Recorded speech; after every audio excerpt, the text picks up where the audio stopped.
Bonjour à tout le monde.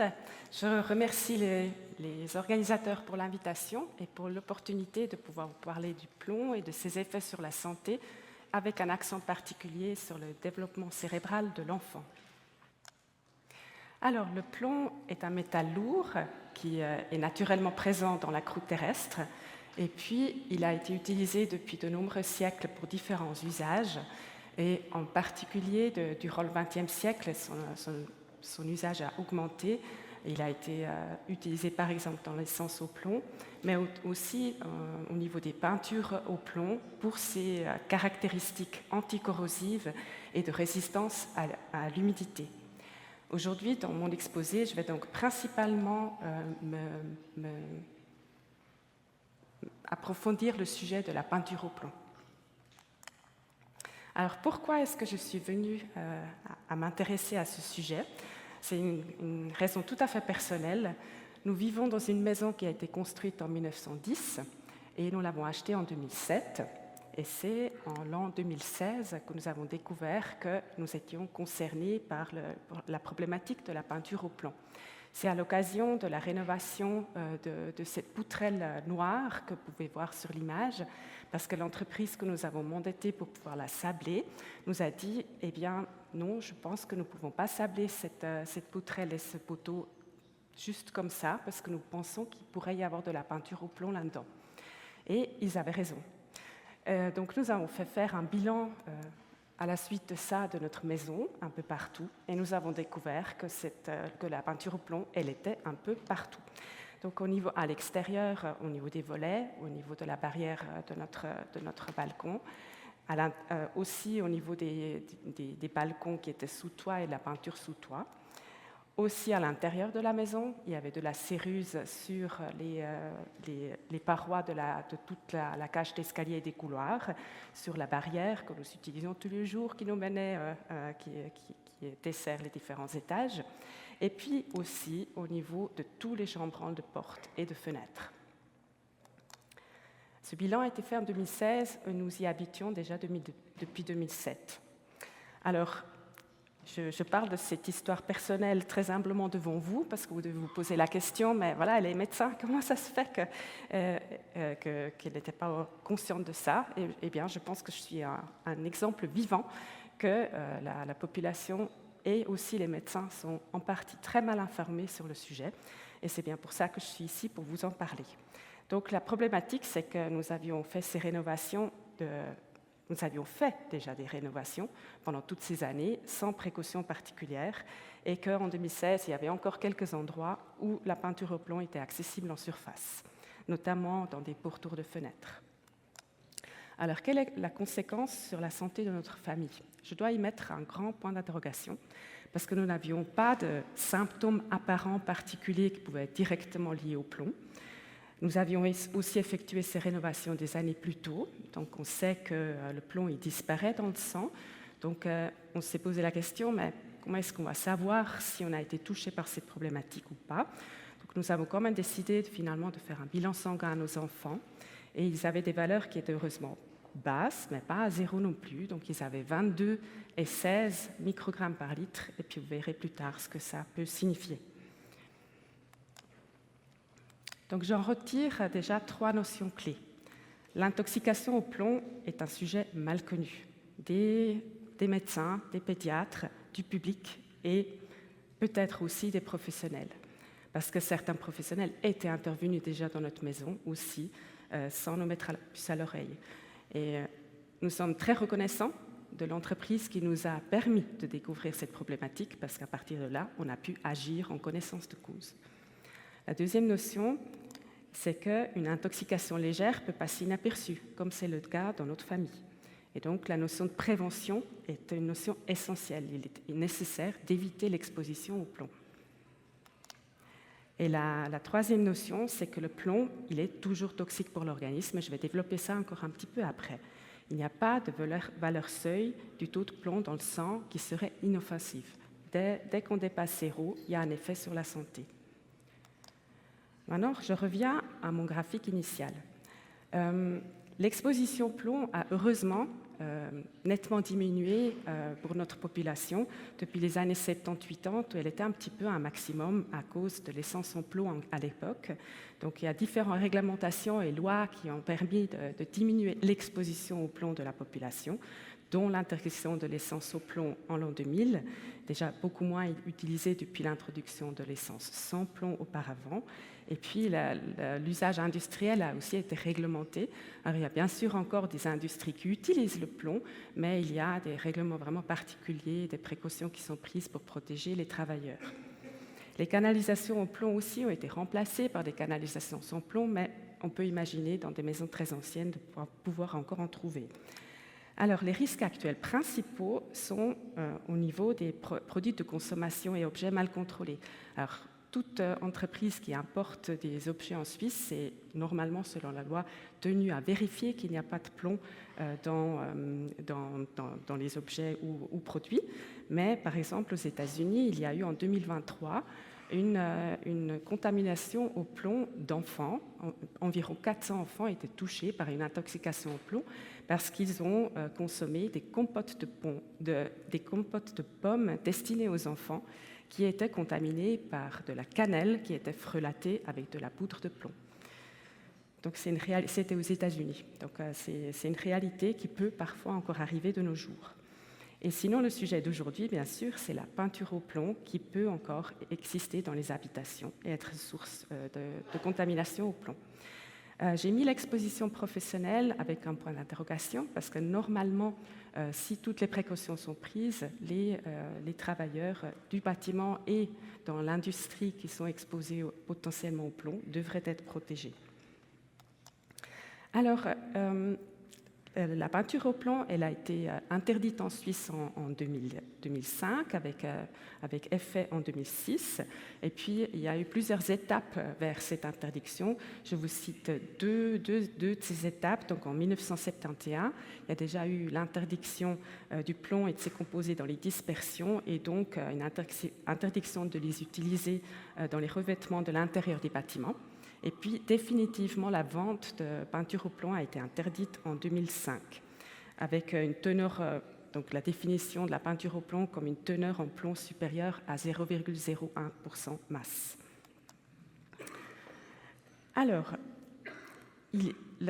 on peut voir que cette loi de 2006 est relativement récente, donc on peut en conclure que notre patrimoine bâti est relativement ancien et il contient probablement encore de la peinture au plomb parce que pas toutes les maisons ont été rénovées de fond en comble.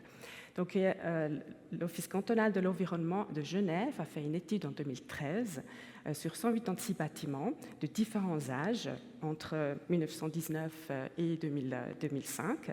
Et puis, ils ont trouvé que la moitié des bâtiments contenaient de la peinture au plomb. Dans la même étude, ils ont aussi évalué la concentration de cette peinture au plomb.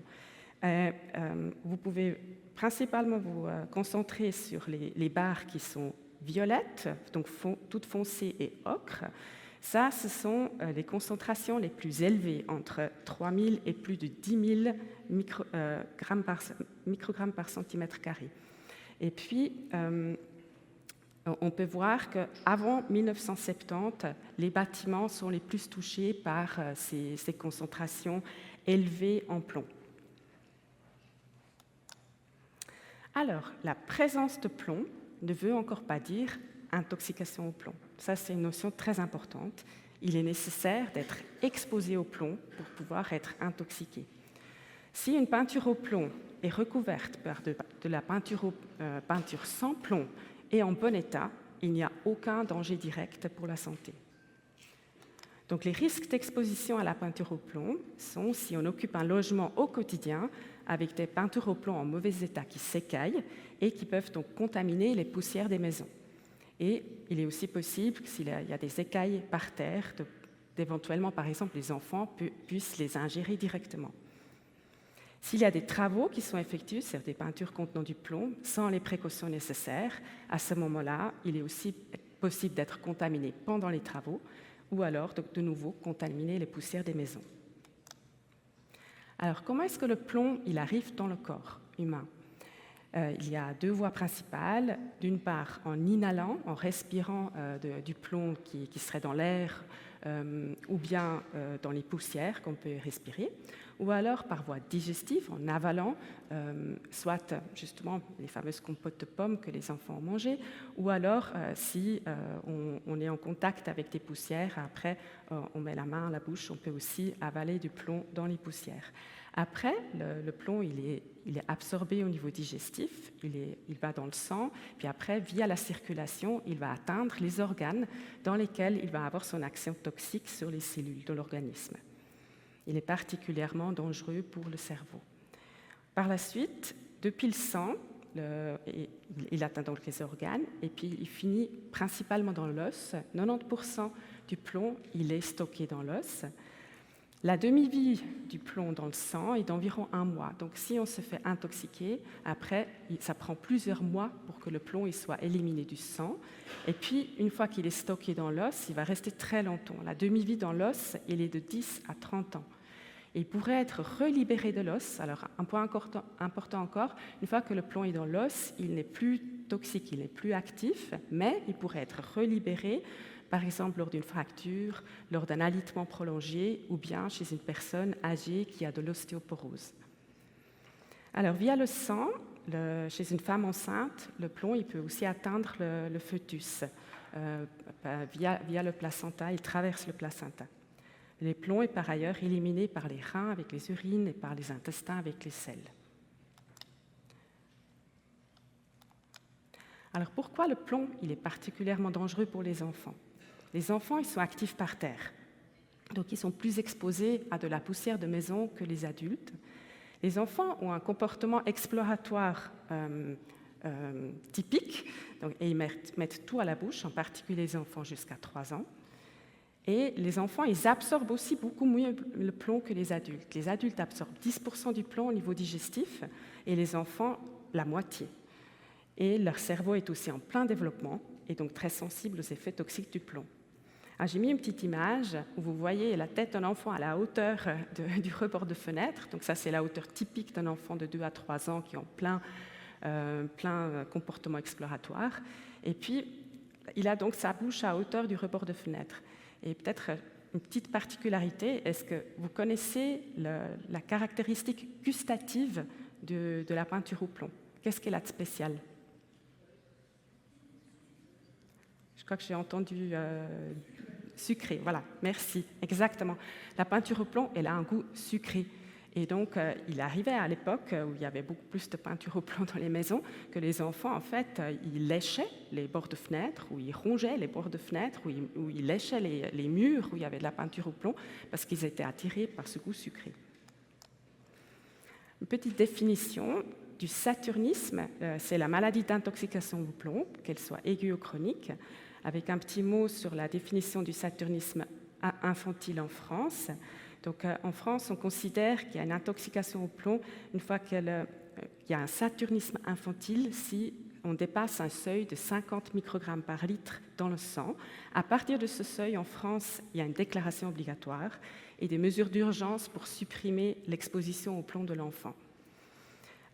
En 2020, en France, il y a 417 enfants qui ont été touchés par une intoxication au plomb. En Suisse, il n'existe aucune définition de ce type, il n'existe pas de recommandations particulières concernant la détection et les mesures de prévention pour une intoxication au plomb chez les enfants. Alors maintenant, quels sont les effets toxiques du plomb ? Sur ce tableau, vous voyez à droite les effets sur les adultes, à gauche sur les enfants, puis au milieu, la barre, elle indique la concentration en plomb dans le sang, donc la plombémie. Si on commence tout en haut à des taux très élevés, une intoxication au plomb peut entraîner le décès. À des taux encore élevés, à des effets graves au niveau du cerveau, avec une encéphalopathie, des symptômes neurologiques graves, du coma. Ça peut entraîner une anémie et des douleurs de ventre. Ces symptômes très sévères liés à une intoxication grave peuvent être en partie réversibles si on introduit un traitement suffisamment tôt pour baisser le taux de plomb. Ce qu'on peut voir aussi sur ce graphique, c'est que les enfants ils sont plus vite touchés que les adultes, des valeurs plus basses par rapport à l'adulte au niveau des effets. Si on descend au niveau des taux de plomb, on voit qu'il y a des effets aussi sur la reproduction, sur la fertilité, sur la fonction des reins chez l'adulte, déjà des taux en dessous de 100 microgrammes par litre, une hypertension artérielle qui peut être induite par le plomb à des valeurs de moins de 50 microgrammes par litre.